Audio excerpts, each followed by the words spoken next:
तुम दोनों फिर से वापस आ गए। तुमने सुना नहीं था स्टोर में खड़े होकर पढ़ना मना है? हम पढ़ नहीं रहे। इस बार हम पैसे लेकर इसे खरीदने आए हैं। हाँ? दोबारा जरूर आना। मिस्टर निजीको। अरे तुम आ गए। अगर बुरा ना माने तो आप थोड़ी देर बाहर बैठ सकते हैं। हाँ ठीक है, पर आप थोड़ा जल्दी लिखिएगा। ये रही कॉमिक। अरे ये तो अक्टूबर का इशू है। ये तो अभी तक छपा भी नहीं है। तुम्हें कहाँ से मिल गया? कोई बात नहीं, ये मैं तुमसे बाद में पूछ लूंगा। अरे टाइगर मास्क तो फंस गया था, आखिर वो किस तरह से बच गया? ओ तो उसका एक छोटा भाई भी है, अब समझा। हाँ ओ क्या तुम्हें सच में लगता है कि तुम हमसे बच पाओगे जैगुआर? अरे ये क्या है? इसका मतलब तो ये हुआ कि जैगुआर मास्क सबसे आखिर में पकड़ा जाएगा। अगर एंडिंग ऐसी होगी तो इसे आगे लिख पाना बहुत मुश्किल हो जाएगा। लेकिन इसमें हमारी तो कोई गलती नहीं है। तो इसका मतलब नवंबर इशू के लिए मुझे अभी से कोई आइडिया सोचना पड़ेगा। लिखना है तो अभी से ही सोचना पड़ेगा। ठीक है, लेकिन इसका ऑथर तो बहुत ही बेकार है। अरे नहीं, इसका ऑथर तो मैं ही हूँ। क्या आपने काम अभी तक पूरा नहीं किया सर? अब कोई रास्ता नहीं है, मुझे इसी में से कॉपी करना पड़ेगा। इसके बाद तुम्हें यंग जंप भी लिखना है और उसके बाद मिस फॉर्चून। आप थोड़ा जल्दी कीजिए सर, हम काफी देर से इंतजार कर रहे हैं। मैं ये सब नहीं लिख सकता। जाओ अगले महीने की सारी कॉमिक्स ले आओ। अगले महीने की सारी कॉमिक्स ले आए। शायद इसे कुछ नहीं आता। हम सारी कॉमिक्स ले आए सर। अरे आपको क्या हो गया है? मेरे सर में बहुत दर्द हो रहा है, मैं काम नहीं कर सकता। क्या तुम दोनों मेरे लिए इन सब कॉमिक्स की कॉपीज बना दोगे प्लीज? लेकिन काम अभी तक नहीं हुआ सर। बस होने ही वाला है, थोड़ी देर इंतजार कीजिए। एक बात बताओ, हम यहाँ बैठकर ये सब क्यों कर रहे हैं डोरेमोन? ओह, देखो अगर तुम ऐसे ही बोलते रहोगे तो हम टाइम से नहीं लिख पाएंगे।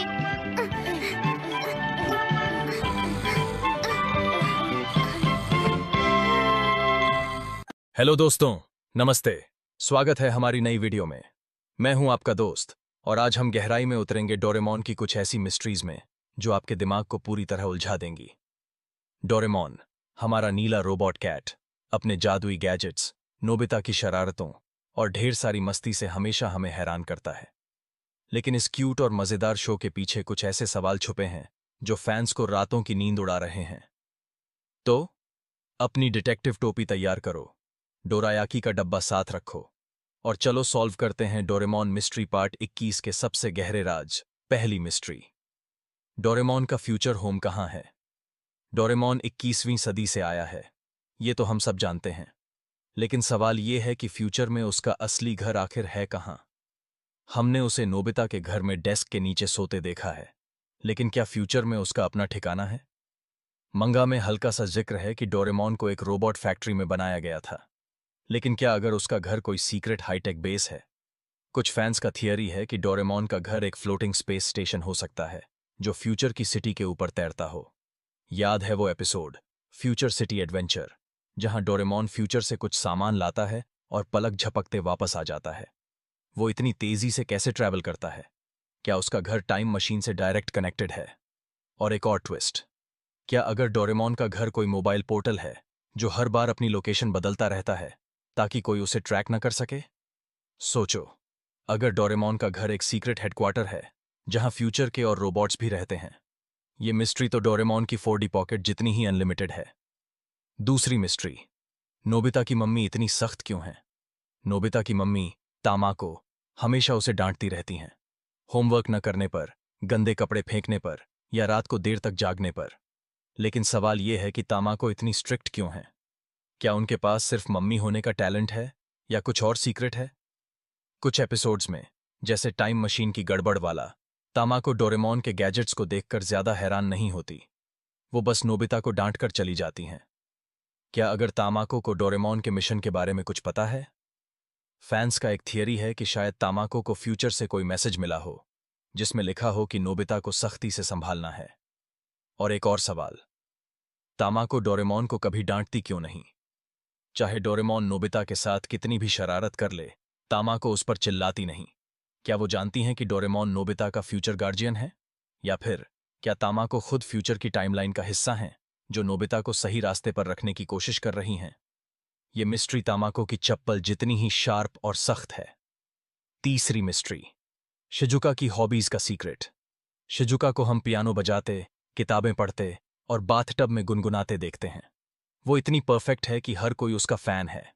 लेकिन सवाल यह है कि शिजुका की हॉबीज इतनी पॉलिश्ड और परफेक्ट क्यों हैं? क्या अगर उसकी हॉबीज किसी बड़े प्लान का हिस्सा हैं? मंगा और शो में शिजुका को स्मार्ट, काइंड और टैलेंटेड दिखाया गया है, लेकिन क्या उसकी स्किल्स फ्यूचर की किसी स्पेशल ट्रेनिंग से आती हैं? कुछ फैंस का थियरी है कि शायद शिजुका को फ्यूचर से कोई गैजेट मिला है जो उसकी टैलेंट्स को और शार्प करता है। याद है वो एपिसोड म्यूजिक मशीन, जहां शिजुका का पियानो इतना परफेक्ट बजता है कि सब मंत्रमुग्ध हो जाते हैं? क्या अगर उसका पियानो कोई हाईटेक डिवाइस है जो उसकी म्यूजिक को बूस्ट करता है? और एक और ट्विस्ट, शिजुका की हॉबीज जैसे पियानो और रीडिंग हमेशा नोबिता की लाइफ को बैलेंस करती हैं। क्या ये सब फ्यूचर की टाइमलाइन को सही रखने का हिस्सा है? या फिर क्या शिजुका की हॉबीज में कोई सीक्रेट कोड छुपा है जो सिर्फ फ्यूचर में खुलेगा? ये मिस्ट्री शिजुका की मेलोडी जितनी ही सुरीली और रहस्यमयी है। चौथी मिस्ट्री, जियान की गायकी इतनी खराब क्यों है? जियान को हम सब जानते हैं। वो स्ट्रांग है, कॉन्फिडेंट है और नोबिता को बुली करने में माहिर है, लेकिन उसकी सिंगिंग, ओहो, उससे तो सब भागते हैं। सवाल यह है कि जियान की आवाज इतनी भयानक क्यों है? वो इतना कॉन्फिडेंटली गाता है, फिर भी हर बार मजाक बन जाता है। क्या अगर जियान की गायकी में कोई सीक्रेट पावर छुपी है? कुछ फैंस का थियरी है कि शायद जियान की आवाज फ्यूचर की किसी टेक्नोलॉजी को एक्टिवेट करने का कोड है। याद है वो एपिसोड जियान का कॉन्सर्ट, जहां उसकी सिंगिंग से जानवर तक डरकर भाग जाते हैं? क्या अगर उसकी आवाज कोई हिडन सिग्नल है जो फ्यूचर के डिवाइसेस को ऑन करता हो? और एक और सवाल, जियान को अपनी गायकी पर इतना यकीन क्यों है? क्या उसे कोई फ्यूचर गैजेट कॉन्फिडेंस देता है जो हमें नहीं दिखाया गया? या फिर क्या जियान की गायकी जानबूझकर खराब रखी गई है ताकि वो नोबिता को और टफ बनाए?